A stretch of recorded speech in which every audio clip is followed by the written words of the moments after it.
세월이 그렇네요. 요즘 어떤 세미나에 보니까 이렇게 표제가 걸렸더라고요. 당신은 사랑을 받기 위해 태어난 사람하고 밑에 뭐라고 했느냐면은 당신은 뭐 받기 위해서 있는 사람, 그렇게 비워놨더라고요. 그럼 퀘스천 마크를 딱 넣어놨어요. 그래서 제가 잘 몰랐습니다. 나중에 보니까 당신은 사랑받는 사람으로 태어났는데 그 퀘스천 마크는 뭐냐면 당신은 쓰임을 받기 위해서 태어난 사람이다. 세미나니까 이미 태어났고 이미 자랐잖아요. 이 남은 것은 하나님의 사랑만 계속 받는 것이 아니라 하나님께 어떻게 쓰임 받느냐 하는 것이 당신들에게 주어진 과제다. 퀘스천 마크를 탁 달아놨어요. 한번 따라해 봅시다. 당신은 사랑받기 위해서 태어난 사람. 당신은 사랑받기 위해 태어난 사람. 다시요. 나는 쓰임 받기 위해서 태어난 사람. 나는 쓰임 받기 위해 태어난 사람. 그래서 개사를 하더라고요. 당신은 사랑받기 위해 태어난 사람. 당신은 쓰임 받기 위해 태어난 사람. 지금도 그 쓰임 받고 있나요? 간단해요, 주제는. 그러면서 나는 하나님의 교회 안에서 주님을 위해서 무슨 쓰임을 받느냐, 어떤 쓰임을 받느냐, 간증하는 시간을 갖더라고요. 오늘 우리가 주님 앞에 나와서 나는 지금의 이 나이에 신앙의 연륜을 통해서 섬기는 교회나 주님을 위해서 무엇에 내가 쓰임을 받고 있는가, 그것을 전제로 해서 두 가지 예화를 듭니다. 하나는 상한 갈대와 꺼져가는 등불이에요. 상한 갈대는 하나님이 이사야 42장 3절에 주신 말씀처럼 한없이 하나님의 사랑과 긍휼을 받을 수는 있지만은 그 상한 갈대를 통해서는 집을 지을 수 없습니다. 또 하나는 꺼져가는 등불은 하나님의 관심의 대상은 되지만은 그 꺼져가는 등불이 세상을 밝힐 수 없고 나의 영적인 공간을 밝힐 수가 없습니다. 그게 첫 번째 이야기. 두 번째는 이사야 40장을 통해서 독수리와 참새를 예로 듭니다. 올라가 참새같이, 말이 됩니까 안 됩니까? 올라가 참새같이. 뭐가 안 어울리요. 참새는 귀엽고 보기 아름답고 우리 생활 주변에 가장 가까이에서 또 사람의 처마와 지붕을 그들의 거처로 삼고 가장 사람이 먹는 곡식들을 주식으로 삼고 살아가는 것이 참새예요. 그런데 이 참새가 독수리만큼 공간에 높이 올라가서 독수리가 날개치며 올라가듯이 그런 일은 절대 못합니다. 능력도 안 되어요. 그래서 나는 이 땅에 살아가면서 내 신앙의 나래를 펴고 얼마만큼 독수리처럼 올라갈 수 있는 자리에 내가 서 있느냐, 아니면은 참새가 돼서 짹짹거리면서 내 주변만 돌아다니면서 먹을 것만 찾고 있는 그런 존재냐. 그러면서 다시 묻습니다. 당신은 하나님께 쓰임받기 위해서 태어났다면 당신은 지금도 그 쓰임을 받는데 무엇의 쓰임을 받고 있습니까? 간증해 보십시오.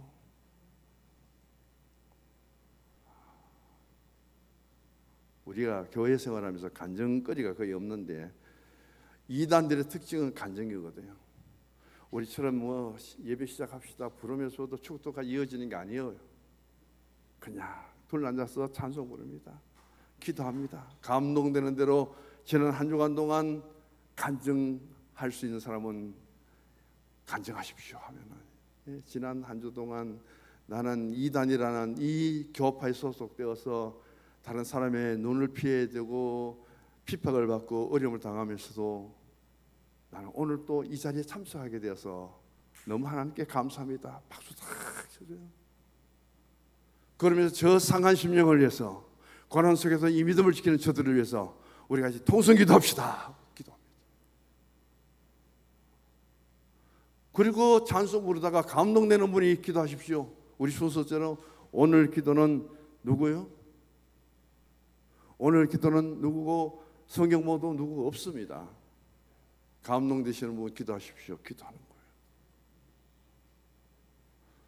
우리처럼 뭐 대단하게 질서를 지키며 엄숙하게 드린 것도 아니고 감동되는 대로 춤추고 노래하고 그 상한 심령 붙들고 기도하고 이 기존 교회에서 보지 못했던 일들을 하니까 그게 빠져버리면 헤어나지를 못하는 거예요.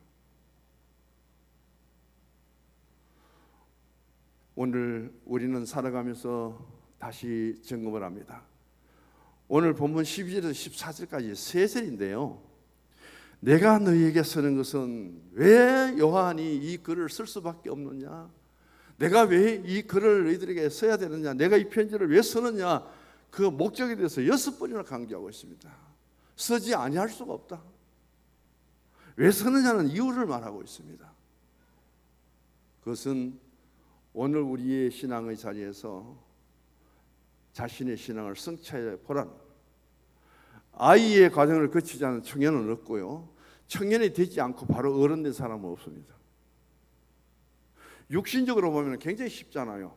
아이 때 잘 자라서 청년이 되고 청년을 거쳐서 어른이 되는데 영적인 신앙은 절대 아니라는 겁니다.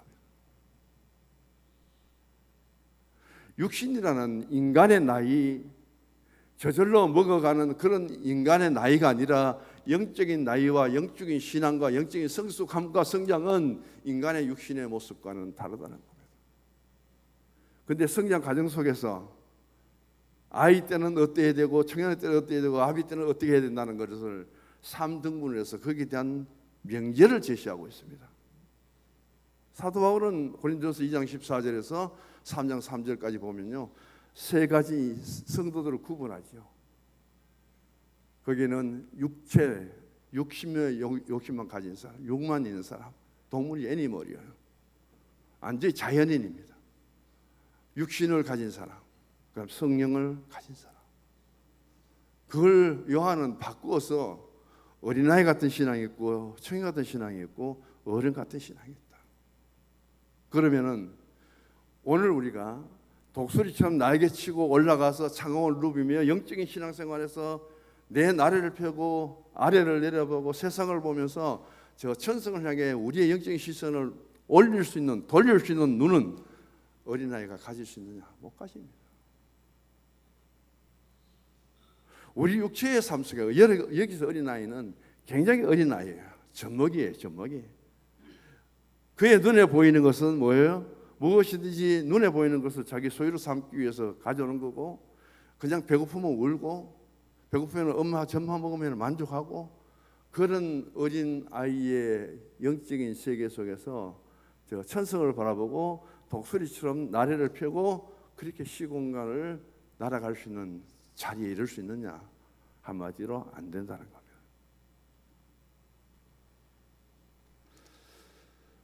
여기서 상한갈대하고 꺼져가는 등불하고 독수리하고 참새를 비교하면서 오늘 우리에게 이렇게 말합니다. 오직 여호와를 앙망하는 자는 참새가 날개치며 올라갈 같을 것이요. 참 이상하잖아요. 오늘 우리의 신앙의 속에 여호와를 앙망하는 자는 참새가 날개치며 공간을 힘있게 솟아오를 것이며, 국어를 좀 배운 사람들은 이해가 안 된다 그럴 거예요. 독수리가 날개치며 올라가는 것은 이해가 되죠. 가장 높이서 가장 멀리를 바라보잖아요. 갈매기 조나단의 꿈이라는 책을 통해서 높이 나는 새가 더 멀리 보고요, 많이 보고요. 우리가 얼마만큼 영적인 세계 속에 높이 올라가 있느냐 하는 것이 중요하죠. 그런 의미 속에서 오늘 우리는 본문을 통해서 가장 핵심적인 단어는 사랑받기 위해서 태어난 것이 아니라 나는 하나님께 쓰임 받기 위해서 이렇게 성장했습니다. 이제는 아이의 단계, 청년의 단계가 아니라 나는 영적인 아버지의 단계에 이르렀습니다. 그 과정에서 더 중요한 것은 청년의 신앙이에요. 청년은 힘이 있잖아요. 자신에 대한 삶의 희망이 있잖아요. 도전을 하잖아요. 그래서 오늘 14절 하반절에 보면은 너희가 흉악한 자를 이겼다. 청년의 때가 되면은 엄청 도전을 받듯이 신앙도요. 청년의 신앙에 이르면은 엄청난 시험이 다가옵니다. 수없이 헤치고 넘어가야 될 시련이 옵니다. 그것을 어떻게 내가 극복하느냐는 것이 중요하죠. 그래서 첫 번째는 12절의 말씀, 자녀들아, 그렇게 말씀합니다. 헬라어의 테크논이라는 단어를 쓰는데 아주 작은 아이, 아예 젖도 먹기 전에 갓 태어난 아이, 여기서부터 아이는 자랍니다. 짐승은 태어나도 바로 걷잖아요. 조금 있으면은. 그러나 우리 아이는 걷기 위해서는 거의 1년이죠. 평균 1년을 기다려야 걸어요. 그 1년을 그냥 기다리면서 온 정성을 다합니다. 근데 1년, 2년이 지났는데도 아이가 못 걸으면 그때부터는 심각하죠. 우리가 신앙적인 영적인 자리에서 하나님의 사랑을 받고 태어난 우리인데 오늘도 그 사랑을 받고 있다면 이제는 내 신앙의 영적으로 성장을 해야 되고,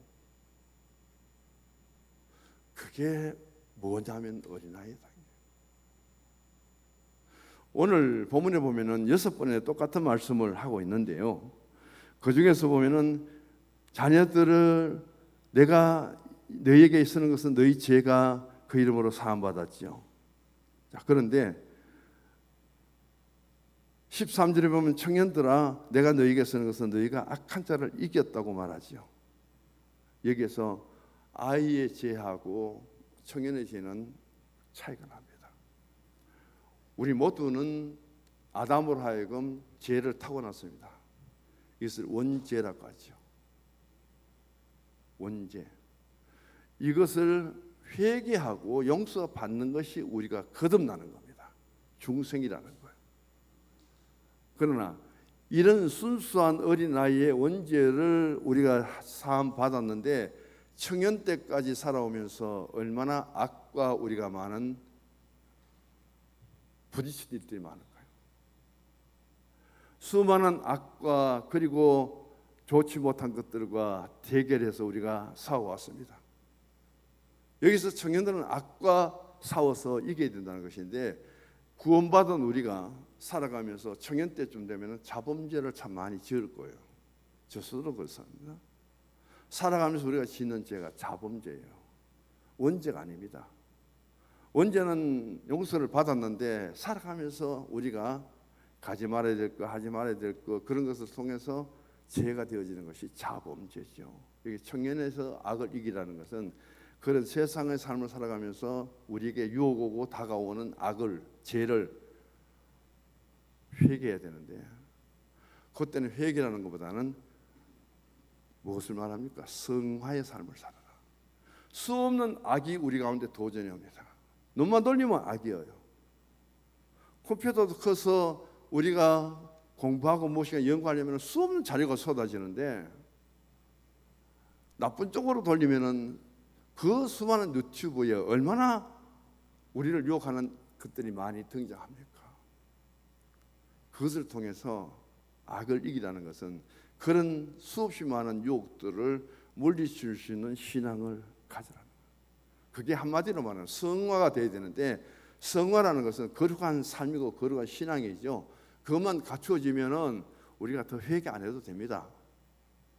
그렇지 못할 경우에 우리는 수없이 자범죄에 대한 회개를 할 수밖에 없습니다. 13절 14절 보면 청년의 단계에서 죄는 내가 매일 싸워서 이기게 된다. 싸워서 져버리면 그 모든 것은 내게 죄가 된다는 거예요. 그런 것을 요한은 강조를 하고 있습니다. 자, 2장 12절 보시면은 자녀들은 내가 너희에게 쓰는 것은 너희 죄가 그의 이름으로 말미암아 사함을 받았고 죄는 사함을 받습니다. 이것이 주님께로부터 우리에게 주어진 십자가의 구원의 가장 큰 은혜죠. 그래서 너희 죄가 예수의 이름으로 말미암아 사함을 받았는데 죄의 책임은 나에게 없다는 겁니다. 여전히 나에게 죄가 있지만은 그것을 예수님의 이름으로 깨끗이 용서받은 것이 우리에게 있어서 거듭남이고 중생이죠. 이것을 회심이라고 말합니다. 회심. 가장 신앙 안에서 회심의 본보기가 된 사람은 사도 바울이요. 다메섹 도상에서 그가 가졌던 신앙을 개종합니다. 그가 가던 길을 다메섹에서 터닝 포인트로 돌았습니다. 하나님께 똑같은 하나님 앞에 유대교에서 기독교로 돌아서고 율법에서 복음으로 돌아서고 예수 핍박하던 사람이 예수 복음을 전하는 사람으로 바뀌어 버립니다. 이게 바로 바울에게 있어서 바울되게 하신 사건이죠. 이것을 이렇게 비유를 듭니다. 사람이 태어날 때 자기 힘으로 태어납니까? 정인 집사님, 태어날 때 집사님 힘으로 태어났어요? 누구 힘으로 태어났습니까? 엄마 힘으로 태어나잖아요. 전부 어머니 힘으로 태어납니다. 자, 난산을 겪습니다. 어머니가 며칠 동안 고통 그렇게 당하지만은 엄마 뱃속에 들어있는 아기는 알아요, 몰라요? 아는 사람 있습니까? 그거 알고 태어난 아들과 딸은 굉장히 효가 지극해야 될 거예요. 또 하나가 있습니다. 엄마가 죽을 적인데도 그 뱃속에 있는 아이는 엄마 아프지 하고 위로해 줄 수 있어요, 없어요? 그것조차도 못합니다. 그래서 산고의 고통은 누구의 책임이요? 엄마가 아픈 것은 누구 책임입니까? 아이 책임인데 어떻게 해요? 그 책임은 전부 엄마의 희생으로 덮어져요. 엄마의 희생이 아니고는 그 아픔을 가져주는 것은 책임은 아이인데 있는데 그것은 엄마의 상고의 희생과 고통을 통해서 덮어주기 때문이라는 거예요. 그래서 태어날 때까지 우리가 할 일은 아무것도 없어요. 태어난 아기가 태 속에서 할 일은 아무것도 못해요. 우리가 거듭남 속에서 예수 십자가 보혈로 죄심을 받고 내가 주님 안에서 내 생명이 영적으로 다시 태어났습니다. 거듭났습니다. 우리가 할 일은 하나도 없다는 거예요. 누구 때문에? 예수님 때문에. 우리가 할 수 있는 것은 믿음뿐입니다. 너무 쉬운 구원이고 너무 간단하기 때문에 유대인들이 볼 때는 아니다, 율법 지켜라, 아니다, 할례를 받아라. 이게 율법과 복음의 충돌이잖아요. 그래서 오늘 우리가 구원받은 것에 대해서 언제 용서를 받고 하나님의 자녀된 것은 내가 태어나면서 엄마가 아픈 것도 전혀 모르고 내가 고통의 주인인데 불구하고 엄마는 그 고통을 다 덮어쓰고 혼자 아프면서 우리를 낳아주셔서 이렇게 키운 거예요. 그 아픈 고통을 예수님 십자가에서 예수님 다 겪었다는 거예요. 그게 통해서 우리가 온 것은 제 용서죠. 사함이죠. 그러면 그 자녀들이 자라나면서 엄마에게 참 고맙습니다, 감사합니다. 평생 그렇게 살아야 되는데 얼마나 엄마인데 못된 짓을 한 사람이 많습니까? 구원받은 것이 너무 감사해서 하나님 앞에 믿음으로 예수님께 감사하며 살아야 되는데 우리가 얼마나 예수님 다시 십자가에 못 박는 일들이 많으냐는 거예요. 똑같은 논리입니다. 그것을 통해서 아이의 신앙, 요한은 아주 강조합니다. 아이의 신앙이 그렇게 엄마 희생을 통해서 내가 태어난 것처럼 예수 십자가 위에서 내가 용서하고 구원받은 것을 연관시킬 줄 아는 신앙이 되었다면 아이 신앙에도 그 신앙은 대단합니다. 칭찬할 만하죠. 그러면서 두 이야기가 합니다. 이야기를 합니다. 두 사람이 있습니다. 한 사람은 굴뚝에 들어갔다 왔고 한 사람은 굴뚝에 들어가지 않았습니다. 그런데 정입사님 누가 세수를 해야 됩니까? 굴뚝에 들어간 사람이 세수해요? 그런데 누가 세수합니까? 안 들어간 사람이 보셨죠? 굴뚝에 들어간 사람이 세수해야 되는데 가만 보니까 세수는 누가 먼저 하라고 하면 굴뚝에 안 들어간 사람이 먼저예요. 왜? 굴뚝에 들어가서 사람이 시커멓게 그 덮어섰기 때문에 나도 그런 게 싶어 내가 먼저 씻어요. 죄를 가진 사람이 회개해야 되는데 자기가 죄인 줄 모르고 안 씻었어요. 근데 그 죄를 바라보면 우리는 아이고 나도 저렇게 더럽구나 하고 빨리 씻는다는 거예요. 영적인 깨달음은 육신적인 것하고 너무 다르죠. 그러면서 또 존 본연은 철학경에서 이렇게 말합니다. 기독교가 처음이지 천선에서 가는데 제일 먼저 만난 친구가 누구냐면은 유약이라는 것이요. 연약해라는 친구죠. 처음 만난 친구가 좀 강했으면 좋겠는데 가장 약하고 유약한 친구예요. 기독교는 천성 가는데 뭘 짐을 지고 가요? 가장 죄짐을 지고 가는데 요 약하다 보니까 아무것도 가지고 오나요. 자, 짐을 많이 가진 사람이 빨리 걷습니까? 짐이 없는 사람이 빨리 걷습니까? 기독교는 짐을 지고 무거운 죄짐을 지고 힘들어 걸어가는데 유약이라는 연약이라는 이 친구는 아무것도 증거 없으니까 재바르게 갑니다. 그래서 말하면 빨리 안 오고 못하느냐고. 짐지고 무거워하고 고통스레 걸어오는 기독교를 향해서 격려하고 위로하고 짐을 받쳐주지는 못할 망정 앞에 가서 왜 그렇게 늦게 오냐고 책망합니다. 그러다가 어떤 구덩이에 빠져버려요. 절망에. 자, 그 속에서 이 연약이라는 것은 돌아보면 아무것도 없잖아요. 뭐 남길 것도 없고 그다음 보탤 것도 없고 그래서 재빠르게 구덩이에서 해보니까 누구예요? 기독교의 짐이 큰 거 있잖아요. 그거 살짝 밟고 펄떡 뛰어올라가 도망가 버립니다. 그런데 기독교는 그 죄짐을 지고 구덩이에서 올라오려니까 혼자도 못 올라오는데 짐을 지고 어떻게 올라와요? 그 무거운 짐을 지고. 그런 걸 통해서 오늘 우리의 신앙의 모습들을 여기서 말합니다. 오늘 무거운 짐진 자들 예수 십자가 짐을 지고 오늘 또 그 짐을 지고 주의 이름으로 걸어가는 우리들에게 비록 인생의 삶의 길은 더딜지라도 출세의 길은 느려질지라도 세상에서 많은 것을 소유하지 못할지라도 우리는 그 짐을 지고 가는 것이 죄 용서를 받은 죄 짐을 가고 지고 주님께 사함받기 위해서 나가는 우리 그리스도의 모습이다. 어느 것을 선택하겠습니까? 다 유약을 선택하겠죠. 연약을 선택하겠죠.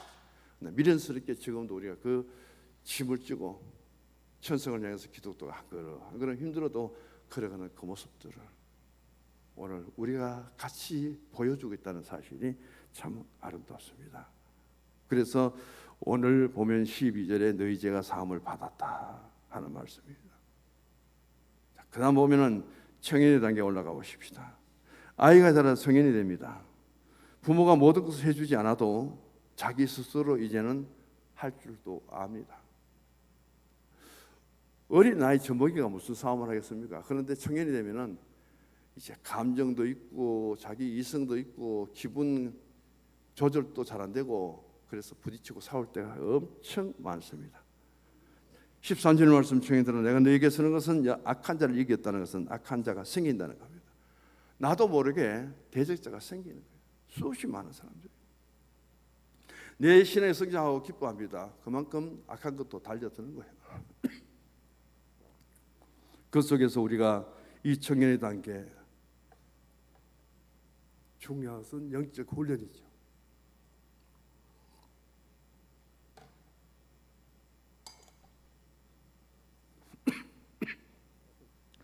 수련회를 갔다 온 사람들 중에 정영일 사람 제가 제일 먼저 눈에 띄었습니다. 대화를 하는데 말을 잘 못해요. 얼마나 은혜를 받았는지. 그래서 가니까 목사님 되게 훈련시킵니다. 제가 에어컨 바람은 시험 못 자고 기침이 나요. 근데 에어컨 바람은 없으면 기침 안 하거든요. 제가 그렇게 좀 몸이 안 좋다는 걸 제가 많이 느낍니다. 그래서 제가 잘 때는 덥더라도 에어컨을 끄고 자요. 여기 지금 에어컨 바람이 다 올라오거든요. 높아갖고. 짧게 정리를 하겠습니다. 우리가 살아가는 청년의 신앙의 단계 속에서는 우리가 항상 내 자신을 성찰해야 되고 그 다음 내게 도전하는 것들이 엄청 많습니다. 이용규 선교사님이 내려놓음이라는 책을 통해서 가장 강조하는 것은 똑같은 우리들인데도 불구하고 마태복음 25장의 마지막에 나오는 양과 염소 이야기를 하죠. 양과 염소가 어떻게 구별되느냐? 자신들의 한 일에 대한 어떤 평가를 내리느냐. 그것을 통해서 이미 하나님은 예정해 놨잖아요. 창세로부터 복을 받은 자요, 저주를 받은 자요. 양들은 자신들이 한 것을 다 모릅니다. 염소는 하나하나 따지면서 오히려 그것을 시비거리로 삼지요. 내가 언제 줄인 자를, 내가 언제 목마른 자를 대접하고 마시겠습니까? 대접했습니까? 몰라요, 양들은. 그런 관계 속에서 우리가 선한 일이라는 것은 선한 사람이 아니라 선한 일을 하기 때문에 선한 사람이 되는 거예요. 선한 능력이라는 것은 똑같은 사람인데 선한 일을 할 수 있도록 선한 사람을 세웠기 때문에 그게 선한 능력으로 우리에게 임하셨다는 것을 이야기하는 거예요. 강조하는 거예요. 청년은 악한 것을 대적하여 이기고, 그 다음에 오늘 우리의 모든 신앙과 삶 속에 주일날 오실 때 청년들이 난예배 우리가 대부분 참석을 못하는데, 청년들의 신앙은요, 한마디로 정리할게요. 염소 다 떼놓고 양이 되어서 오십시오. 양과 염소 같이 오면 안 됩니다. 그걸 가장 구분해야 될 때가 청년의 때입니다.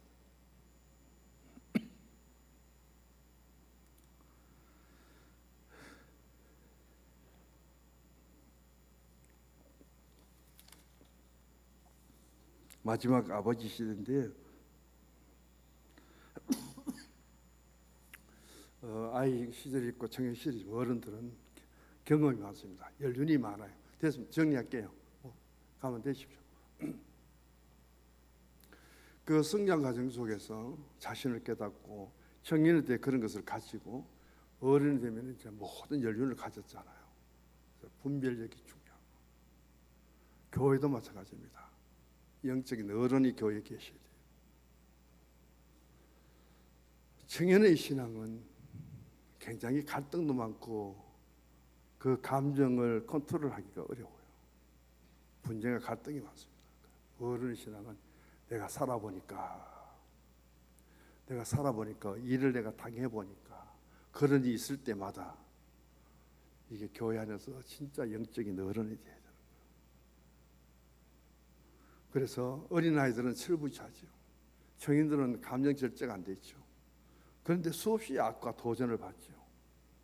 그래서 어른들은 자신들의 연륜과 경험을 타고 신앙의 여정을 통해서 어린 나이 없이 청인이 될 수 없고 청인 없이 어른이 못 되잖아요.